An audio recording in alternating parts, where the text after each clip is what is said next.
Bom, gente, bom dia para todos vocês. Eu queria iniciar agradecendo muito o convite para estar aqui. Sempre uma satisfação grande. Obrigada, Valéria, pelo convite.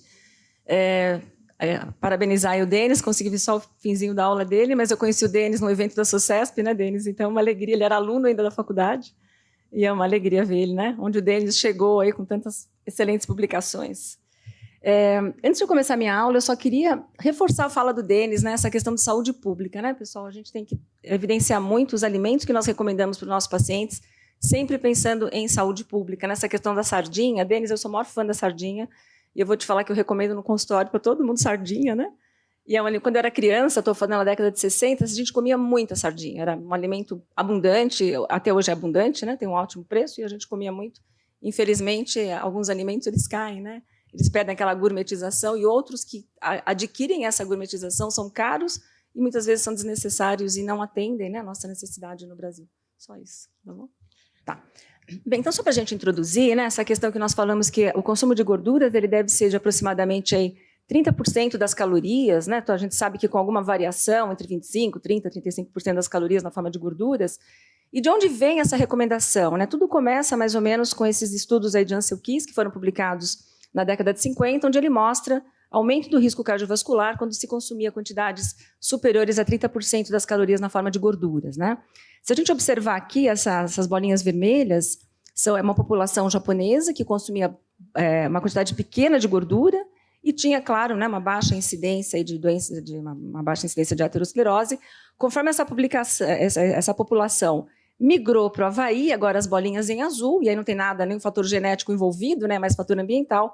Vejam como realmente o risco aumentou significativamente. Né? Isso aumenta também com a idade. Tá? Claro que nessa época ainda não se separava ácidos graxos saturados, poliinsaturados, era um pool total aí de gorduras. Né?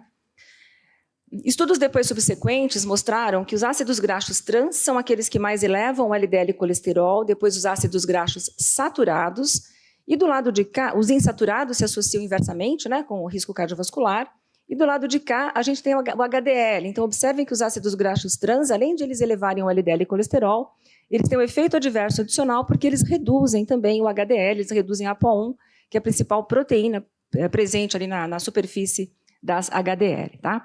E aqui esse trabalho mostra um dado também interessante, por isso que eu gosto de mostrar, um trabalho mais antigo, mas se vocês observarem os ácidos graxos saturados, vejam como, na comparação com os outros, é o que mais aumenta o HDL. Né?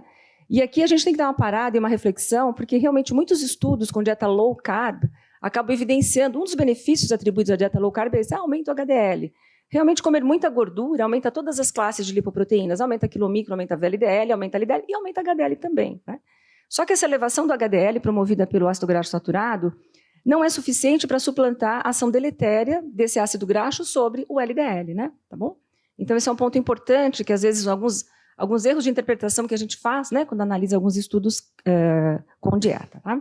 Então, os ácidos graxos, todo mundo sabe, vou fazer uma revisão rápida aqui com vocês, né, saturados, mono, poli e trans, que influenciam diretamente a concentração plasmática de lípides, metabolismo lipídico hepático, texto adiposo e também processos inflamatórios.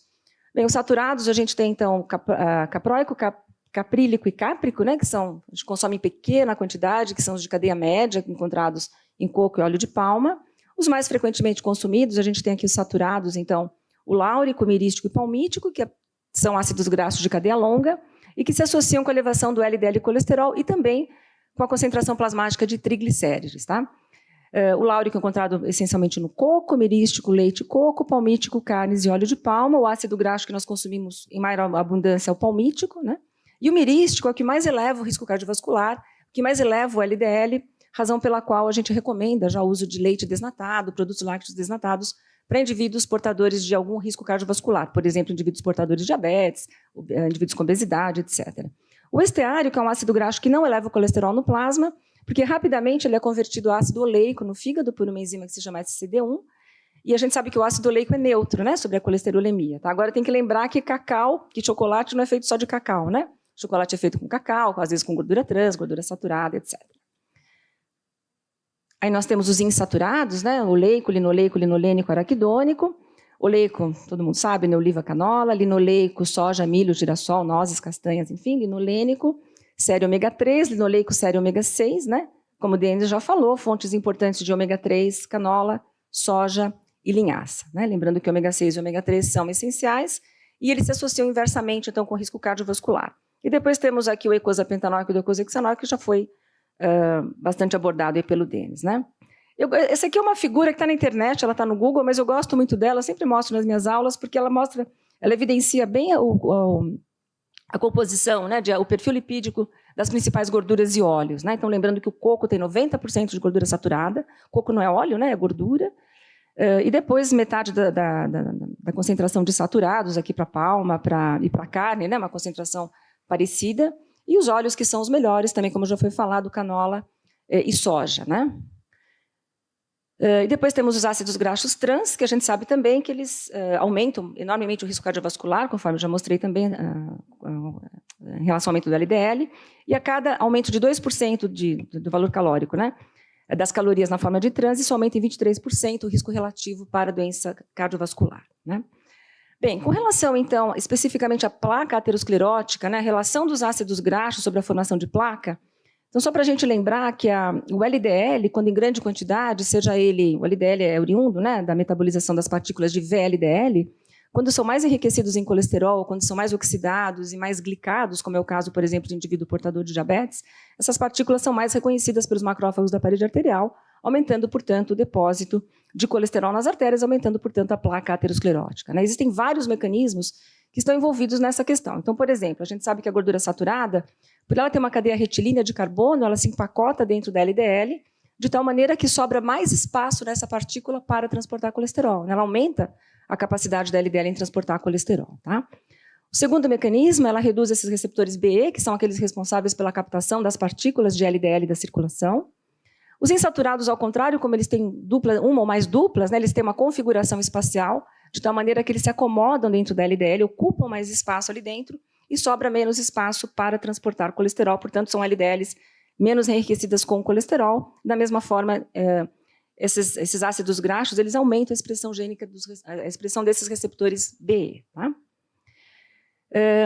Então, os ácidos graxos saturados, né, reduzem receptor BE, o trans diminui também essa formação de pré-beta HDL e de HDL e aumenta o catabolismo da APOM, que é a principal proteína presente na superfície da HDL e que vai lá fazer o transporte reverso de colesterol, que se liga à parede que se liga ao macrófago e possibilita, né, permite o efluxo de colesterol. Diminui também o catabolismo da ApoB, gerando LDLs pequenas e densas. Tá? A gente sabe que essas LDL pequenas e densas são as LDL mais heterogênicas e as que mais se associam ao aumento de risco cardiovascular, né? Então, em condições de obesidade, de resistência à insulina, diabetes tipo 2 ou diabetes tipo 1 também, a depender, né, do peso do paciente, enfim, são formados VLDLs maiores, elas são mais enriquecidas com triglicérides e, por mecanismos de troca, essas VLDL maiores, elas geram, então, LDLs pequenas e densas. Como isso acontece? Na hidrólise de triglicéridos dessas VLDLs são formados seus remanescentes, que daí, por mecanismos de troca, então, né, enviando triglicéridos para a LDL, trazendo de volta a éster por meio dessa proteína CTP, no finalzinho ocorre uma nova hidrólise de triglicérides, de tal forma que essa LDL fica bem menorzinha e ela se torna mais densa e essa via, né, que faz parte da CTP, ela é muito ativada pelos ácidos graxos saturados também e também por ácidos graxos trans, tá? São LDLs, então, com maior suscetibilidade à oxidação, glicoxidação, e menor ligação aos seus receptores BE, são mais captadas pela célula, pelos macrófagos endoteliais, e trazem mais toxicidade, então, às células endoteliais. Tá? Além disso, os ácidos graxos saturados, eles também aumentam esses receptores LOX, que são receptores responsáveis pela captação das partículas de LDL. Tá? Aqui a gente tem algo comparativo ali no gráfico, se vocês observarem, tem ali o óleo de palma, né, naquela segunda coluna, e depois vejam como o azeite de oliva, ou mesmo o ácido o linoleico, né, veja como ele reverte essa condição. Tá? E, além disso, também, os ácidos graxos saturados, eles induzem disfunção endotelial, que também é revertida com o ácido graxo ômega 3. Né? Um ponto importante é essa questão aí dos ácidos graxos saturados. Né? Eu falei para vocês que gordura saturada, então, ela aumenta o HDL, mas será que ela aumenta o HDL e nós temos um HDL de boa funcionalidade? Né? Então, esse trabalho, eles avaliaram a proteômica do HDL E eles mostram que, ok, mesmo aumentando o HDL, veja, o HDL é uma lipoproteína antiaterogênica, anti-inflamatória, né, e antioxidante.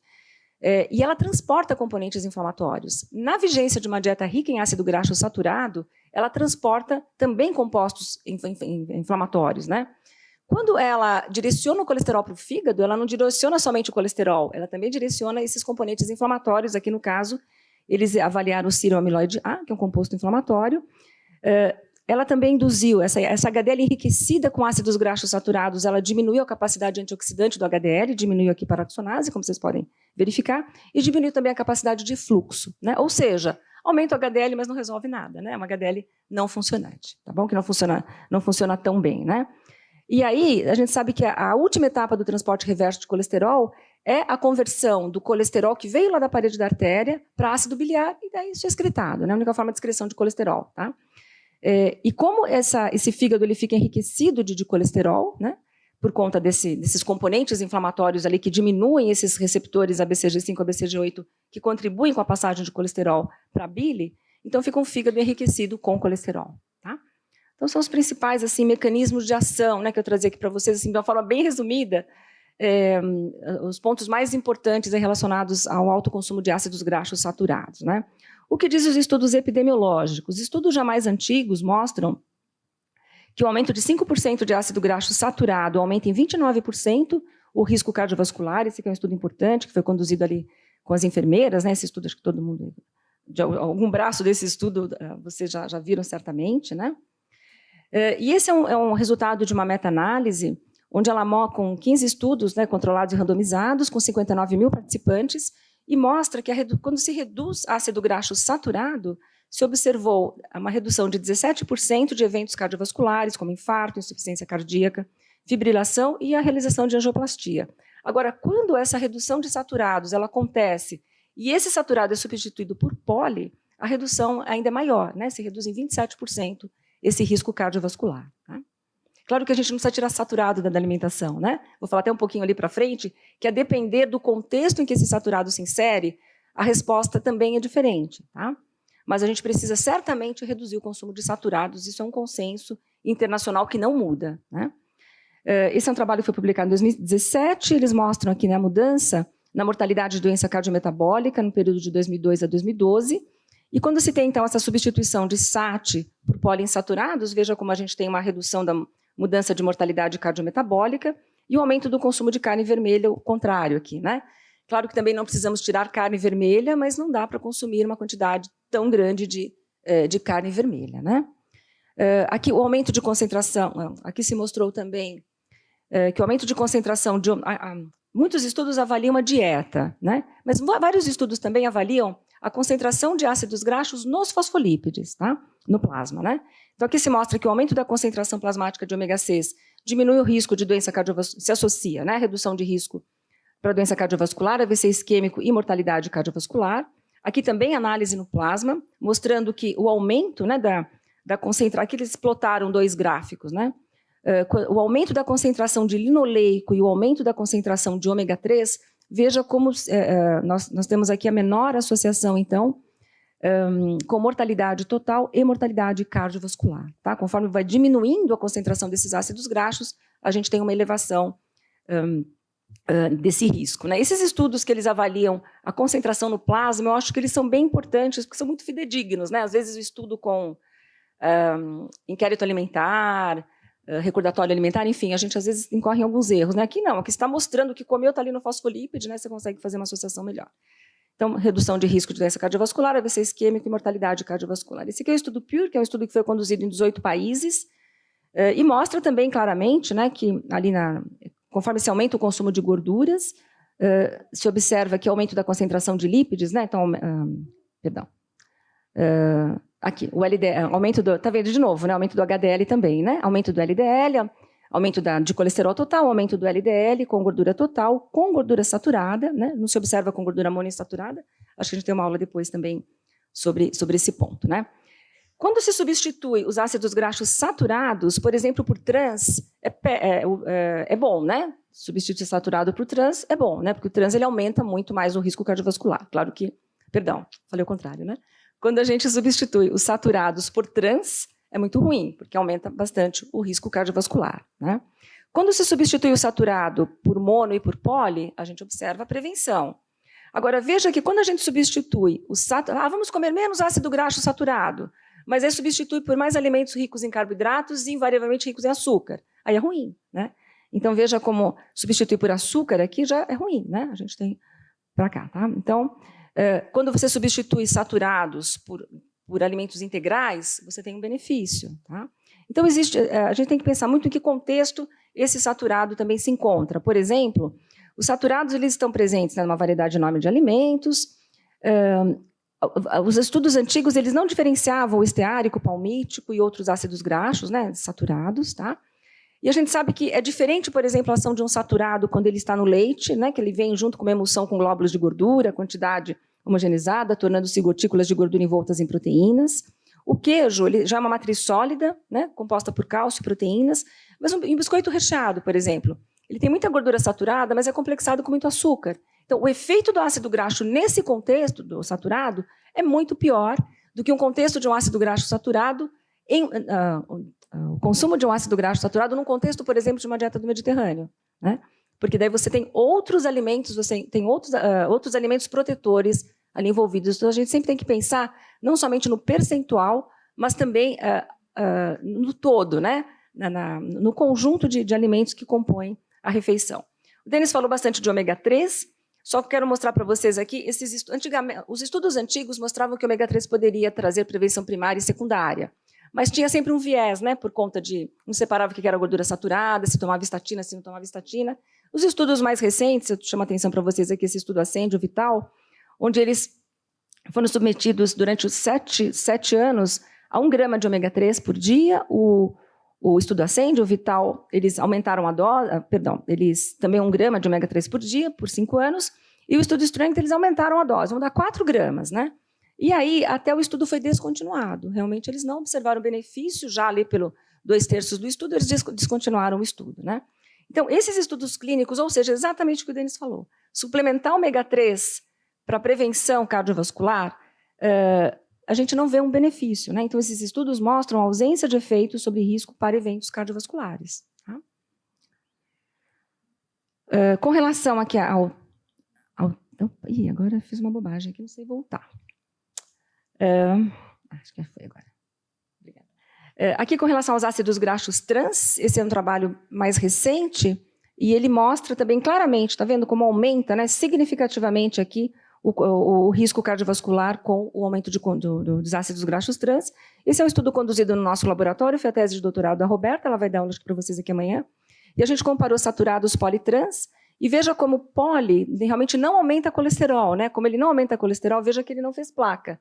A gente usou esse Alredol, que é o marcador vermelho, o marcador de gordura, de colesterol ali, né? Veja como ele não fez placa. Saturados, como aumenta o LDL, nós já vemos uma formação de placa. E trans, como aumenta muito o LDL, né? Então, uma formação de placa intensa, juntamente aqui com o processo inflamatório importante, demonstrado por esse acúmulo também de macrófagos aqui, tá?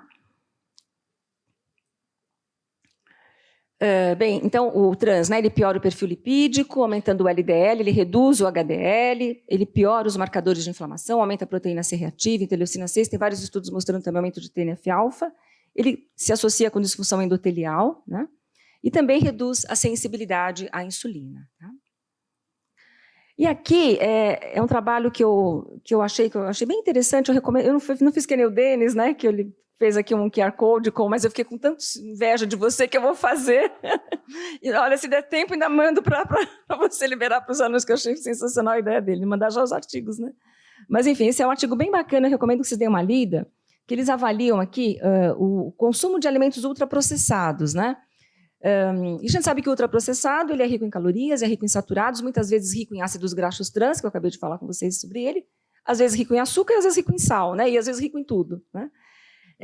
E o que eles mostram aqui? Né? Então, claramente, veja só aqui no meio, nesse quadrado do meio, então, o alto consumo de gorduras, especialmente de gorduras saturadas e gorduras trans, veja como ela aumenta, né? Ela aumenta a colesterolemia, aumenta o LDL colesterol, aumenta a formação de LDL pequena e densa, aumentando, portanto, o risco cardiovascular. Né?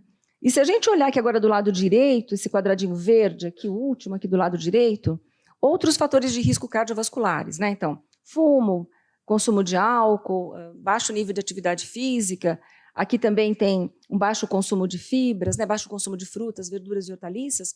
Veja como isso acaba potencializando, né? Então, imagina uma pessoa que consome mais gordura saturada e, além disso, ela também tem hábitos de vida inadequados. Veja como isso também é um outro fator que potencializa esse aumento de risco cardiovascular. Tá?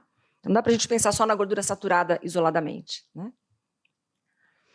Claro que o que se recomenda, então, são padrões alimentares equilibrados, né? O que os estudos epidemiológicos mais mostram é isso, dieta do Mediterrâneo, dieta DASH, que vocês conhecem, acho que eu não preciso, enfim, né, definir a dieta, é conhecida de todos vocês, mas são dietas que elas têm um pouquinho mais de calorias, elas chegam às vezes a 35% das calorias na forma de gorduras, mas são gorduras mais saudáveis, e mais do que isso, elas estão dentro de um contexto de alimentação saudável, tá? Então, vários estudos, né, de observação, de estudos de intervenção, mostram claramente, né, os Estados Unidos se rendeu à dieta do Mediterrâneo, já entrou no Guia Alimentar Americano, né, que levou um tempo para entrar, né, esse termo, mas entrou. E aqui, claramente, a gente observa, nesse aqui são os dados de estudo PRED-MED, onde ele mostra que eles compararam uma dieta controle, né, com a dieta do Mediterrâneo, mas eles fizeram 2 braços. A dieta do Mediterrâneo com azeite de oliva e a dieta do Mediterrâneo com nozes e castanhas. Afinal, o que protege, né? São as nozes, são as castanhas, é o azeite de oliva. E o resultado foi exatamente igual, se vocês observarem. Tá? Então, o que protege é essa combinação de alimentos, né? São a variedade de alimentos que combinam compostos bioativos, que são ricos, que esses alimentos também ricos em gorduras mais saudáveis, né? Gorduras mais insaturadas, e é isso que funciona. Então, a gente pode prescrever uma dieta do Mediterrâneo no Brasil? Sim. A gente precisa prescrever para os nossos pacientes nozes, castanhas, azeite de oliva, extra virgem, lá que veio da ilha, não sei de onde, né, que a oliveira foi plantada, tem mais sol de um lado. A gente não precisa de nada disso, né? Não precisa de nada disso. A gente precisa que a nossa população cozinhe com óleo de soja, né, que a população reduza o consumo de alimentos ricos em ácido graxo saturado, por exemplo, embutidos, por exemplo, linguiça, os alimentos que são mais prevalentes na nossa população, né? Biscoitos, né? Biscoitos que são riquíssimos em gordura saturada, que são riquíssimos em açúcar. É isso que a gente precisa, né? Fazer a nossa população consumir mais verduras, mais legumes. O brasileiro consome meia unidade de fruta por dia. 1 a cada 3 brasileiros, estou falando os dados do Vigitel, né? consome legumes e verduras em quantidades adequadas. E o consumo de feijão, não preciso dizer o quanto ele já vem caindo na população brasileira, né? E aí, eu quase já finalizando, então aqui a gente tem, né, não preciso também repetir isso para vocês, que vocês conhecem a composição de uma dieta DASH, de uma dieta do Mediterrâneo, mas eu queria mostrar esse trabalho para vocês, que não é exatamente sobre gorduras, mas para mim esse trabalho aqui, ele fala tudo que a gente precisa, né? Eles avaliaram o número de mortes por doenças cardiovasculares, por diabetes tipo 2, neoplasias e outras causas, né? E o que eles evidenciaram aqui? O que mais mata em termos de alimentação é comer poucos grãos, poucas frutas, poucas nozes, sementes, dietas pobres em vegetais, em fibras, em grãos, né? E claro, né, o que mais mata, sem dúvida nenhuma, é comer muito sódio, invariavelmente, tá? E lógico que aqui também entram, aqui embaixo, se vocês observarem, tá vendo? Gordura trans, tem gorduras, aqui comeu um pouquinho, mas gorduras de carne, gorduras de leite, né, e leite integral, produtos lácteos mais gordurosos, tá? Então, veja que o impacto, se a gente olhar que o impacto existe, mas olha o impacto de comer poucos vegetais, como ele é muito maior ainda, né? Tá bom? Então, esse aqui é um dado, eu acho que o recado que eu queria deixar para vocês é basicamente esse, né? Pensar, precisamos, então, reduzir gordura, a gente precisa, então, retirar ácidos graxos trans, isso é um consenso internacional, fim, né? No Brasil ainda se usa muito trans? Sim, se usa muito trans, e um trans que está embutido, que a gente nem sabe, muitos produtos de padaria, muitos produtos de lanchonete que não tem rótulo, né? Tem rótulo, essas lanchonetes que a gente para, né, para consumir o pão de queijo, a coxinha, não sei o quê, né?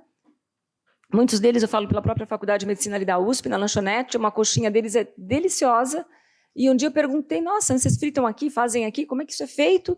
E aí, pena que a Roberta não está aqui, porque ela estava comigo ali.